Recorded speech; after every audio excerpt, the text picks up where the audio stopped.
சீல அங்கே பாரு. வாமா, எப்படி இருக்க? நல்லா இருக்கேங்க்கா, நீங்கள் எப்படி இருக்கீங்க? நாங்கள் நல்லா இருக்கோம். பிள்ளைகள் எங்க எனக்கல்ல? அவையெல்லாம் உள்ளே கிடந்து டிவி பார்த்துட்டு இருக்காவ. லீவு நாள் நம்மளை இங்கே டிவி பார்க்க விடுவாவ, அவைய தான் இருந்து பார்க்காவ. ஏக்கா, நீங்கள் இங்கே இருக்கீங்க? உங்களை தேடி உங்கள் அத்தை இப்போ கொஞ்சம் வந்து தான் எங்கள் வீட்டு பக்கம் வந்துட்டு போனாவ.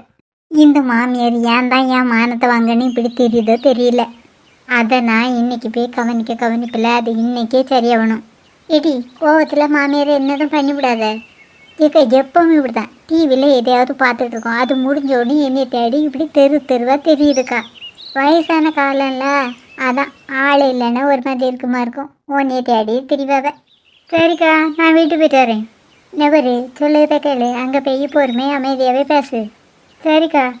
ஆமாம், வெளியில் சுற்றுறதுக்கு ஒரு நேரங்காலம் வேண்டாம். எப்போ வந்தவா வீட்டுக்கு போகலன்னா வீட்டில் உள்ள பெரியவங்க தேடுறதானே செய்வாவ. என்ன சில அது, வீட்டுக்கு வந்த பிள்ளைய இப்படி நிற்க வச்சு பேசிகிட்டு இருக்க. வீட்டுக்குள்ளே கூட்டிகிட்டு போய் பேசு. உள்ளவாம்மா. இருக்கட்டும், பரவாயில்லக்கா. எப்பவும் இப்படி தானே வாசலில் நின்று பேசிட்டு போகிற. உள்ள வாயா.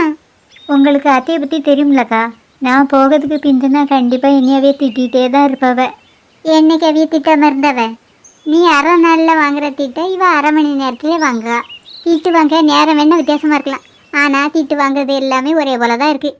அதில் அவைய பாரபட்சமே பார்க்காம திட்டுவாவ. ஆனால் இங்கே கொஞ்சம் அதிகமாக குடும்பத்தையும் சேர்த்து திட்டுவாவ. இங்கே மட்டும் என்னம்மா, இங்கேயும் அப்படிதான். என்னது, உங்கள் அத்தை உங்கள் குடும்பத்தையுமா திட்டுவாவ? ஆமாக்கா, அவைய ரெண்டு மருமகளுக்குமே பாரபட்சமே பார்க்கறது கிடையாது. ஏன் தான் எப்போ பார்த்தாலும் இப்படி திட்டுக்காவனே தெரியல. நீ வர்றதுக்கு முந்தி என் தங்கச்சி ஒத்தியில் தான் திட்டு வாங்கிட்டு இருந்தா. இப்போ அவைய ரெண்டு பேர்த்தையும் சேர்த்து திட்டிகிட்டு இருக்காவ. இனிமே மூணாவது ஒரு மருமம் வந்தால் நம்ம ரெண்டு பேத்துக்கும் திட்டு கொஞ்சம் குறையமா இருக்கும். அது எங்கே அங்கே திட்ட போகிறாவ? ஏக்கா, சும்மா ஒன்று சொல்லாத. என்னக்கா, என்ன விஷயம்? ஒன்றும் இல்லை, இவ ஏதாவது ஏட்டி படியே பேசி வச்சிருவா. அப்புறமா மாமியார் காதில் விழுந்துன்னு வச்சுக்க, இவ தான் நல்லா திட்டு வாங்குவா. அதுக்கிட்ட திட்டு வாங்க என்னாலெல்லாம் முடியாதுமா.